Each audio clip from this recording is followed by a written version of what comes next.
ನೋಡಿ, ಈಗ ಸ್ನೇಹಿತರೆ, ಶತ್ರು ಅಂತ ಬಂದಾಗ ನಿಮ್ಮ ಮನಸ್ಸಿನಲ್ಲಿ ಬರುವ ಒಂದು ಯೋಚನೆ ಏನಂದ್ರೆ ಆ ವ್ಯಕ್ತಿಯನ್ನ ಸೋಲಿಸೋದು ಅಷ್ಟೇ. ಆದ್ರೆ ತುಂಬಾ ಬಾರಿ ನಾವು ನಮ್ಮ ಶತ್ರುವನ್ನ ಪೂರ್ಣ ಪ್ರಮಾಣದಲ್ಲಿ ಸೋಲಿಸದೇ ಇರುವುದರಿಂದ ನಮ್ಮ ಸೋಲಿಗೆ ಅದೇ ಒಂದು ಕಾರಣವಾಗಿಸಿಕೊಳ್ಳುತ್ತೇವೆ. ಈ 15ನೇ ನಿಯಮದಲ್ಲಿ ನಾವು ಕಲಿಯುವುದು ಇದನ್ನೇ. ಈಗ ಒಮ್ಮೆ ಯೋಚನೆ ಮಾಡಿ ನೋಡಿ, ಒಂದು ಗಾಡಿಗೆ ಬೆಂಕಿ ಬಿದ್ದಿದೆ, ಅದನ್ನ ನಿಮ್ಮ ಸತತ ಪ್ರಯತ್ನದಿಂದ ಆರಿಸಲು ಪ್ರಯತ್ನ ಪಟ್ಟಿದ್ದೀರಾ. ಆದ್ರೆ ಅದರಲ್ಲಿ ಒಂದು ಸ್ವಲ್ಪ ಬೆಂಕಿಯನ್ನ ಆರಿಸದೆ ಹೋದ್ರೆ ಹೇಗೆ ಆ ಬೆಂಕಿ ಮೊದಲು ಉರಿಯುವುದಕ್ಕಿಂತ ಹೆಚ್ಚಾಗಿ ಉರಿದು ಇಡೀ ಕಾಡನ್ನ ಹೇಗೆ ನಾಶ ಮಾಡುತ್ತೋ ಹಾಗೆ ನಮ್ಮ ಶತ್ರುಗಳು ಕೂಡ ನೀವು ಅವರನ್ನ ಅರ್ಧ ಸೋಲಿಸಿ ಬಿಟ್ಟರೆ ನಿಮ್ಗೆ ಪುನಃ ಬಂದು ಪ್ರಹಾರ ಮಾಡುವ ಸಂಭಾವನೆ ತುಂಬಾನೇ ಇರುತ್ತದೆ.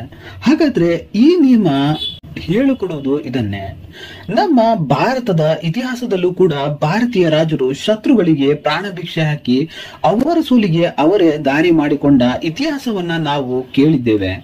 ಹಾಗಾದ್ರೆ ಶತ್ರುವನ್ನ ಅರ್ಧ ನಾಶ ಮಾಡುವುದರಿಂದ ಆಗುವ ದುಷ್ಪರಿಣಾಮಗಳ ಬಗ್ಗೆ ಮಾತಾಡೋಣ. ಈಗ ನಿಮ್ಮ ಶತ್ರುವನ್ನ ನೀವು ಅರ್ಧ ಸೋಲಿಸುವುದರಿಂದ ಕೆಲವು ಹಾನಿಗಳಿವೆ. ಇದರ ಬಗ್ಗೆ ಮೊದಲನೆಯದಾಗಿ ಅಸಮಾಧಾನ ಹಾಗೂ ಸೇಡು ತೀರಿಸಿಕೊಳ್ಳಲು ಬಿಡಬಹುದು.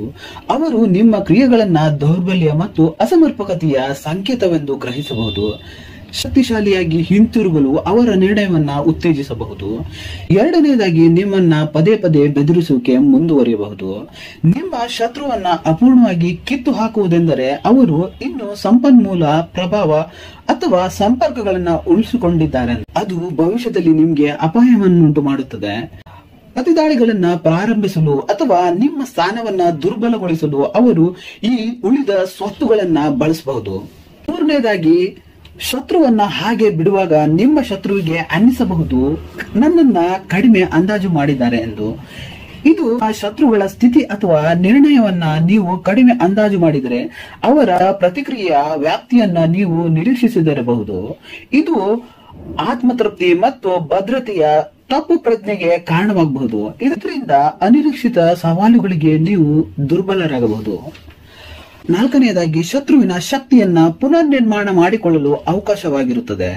ಶತ್ರುವನ್ನ ಅರ್ಧ ಸೋಲಿಸುವುದರಿಂದ ಶತ್ರು ತನ್ನ ಸ್ಥಾನವನ್ನ ಪುನರ್ ನಿರ್ಮಿಸಲು ಮತ್ತು ಬಲಪಡಿಸಲು ಆ ಅವಕಾಶವನ್ನ ಬಳಸಬಹುದು. ಅವುಗಳನ್ನ ಸಂಪೂರ್ಣವಾಗಿ ಹತ್ತಿಕ್ಕಲು ನಿರ್ಣಾಯಕ ಕ್ರಮವಿಲ್ಲದೆ ಅಥವಾ ಮೊದಲಿಗಿಂತ ಹೆಚ್ಚು ಅಸಾಧಾರಣವಾಗಿ ಹೊರಹೊಮ್ಮಬಹುದು. ಇದು ದೀರ್ಘಕಾಲದಲ್ಲಿ ಹೆಚ್ಚಿನ ಅಪಾಯವನ್ನ ಉಂಟು ಮಾಡಬಹುದು. ಐದನೇದಾಗಿ ಮಿತ್ರರನ್ನ ಮತ್ತೆ ಬೆಂಬಲಿಗರನ್ನ ರೂಪಿಸಲು ಅಥವಾ ಅವರ ಕಾರಣಕ್ಕೆ ಸಹಾನುಭೂತಿ ಹೊಂದಿರುವ ಇತರ ವ್ಯಕ್ತಿಗಳು ಅಥವಾ ಗುಂಪುಗಳಿಗೆ ಬೆಂಬಲವನ್ನ ಪಡೆಯಲು ಇನ್ನೂ ಅವಕಾಶವನ್ನ ಹೊಂದಿರಬಹುದು. ಇದು ಅವರ ಸಂಪನ್ಮೂಲಗಳನ್ನ ಹೆಚ್ಚಿಸುತ್ತದೆ ಮತ್ತೆ ಭವಿಷ್ಯದಲ್ಲಿ ನಿಮಗೆ ಸವಾಲು ಹಾಕುವ ಸಾಮರ್ಥ್ಯವನ್ನ ಹೆಚ್ಚಿಸುತ್ತದೆ. ಆರನೇದಾಗಿ ಸುದೀರ್ಘ ಸಂಘರ್ಷದಲ್ಲಿ ಬೀಳುವ ಸಾಧ್ಯತೆ ಹೆಚ್ಚಾಗಿರುತ್ತದೆ. ಇದು ಸಂಪನ್ಮೂಲಗಳು, ಸಮಯ ಮತ್ತು ಶಕ್ತಿಯನ್ನ ಹರಿಸುವ ಡುಜಾಟ್ ಹೋರಾಟಕ್ಕೆ ಕಾರಣವಾಗುತ್ತದೆ. ಇದರಿಂದಾಗಿ ಅಸ್ಥಿರತೆ ಮತ್ತು ಅನಿಶ್ಚಿತತೆಯನ್ನ ಸೃಷ್ಟಿಸಬಹುದು. ಇತರ ಆದ್ಯತೆಗಳು ಅಥವಾ ಉದ್ದೇಶಗಳ ಮೇಲೆ ಕೇಂದ್ರೀಕರಿಸಲು ಕಷ್ಟವಾಗುತ್ತದೆ.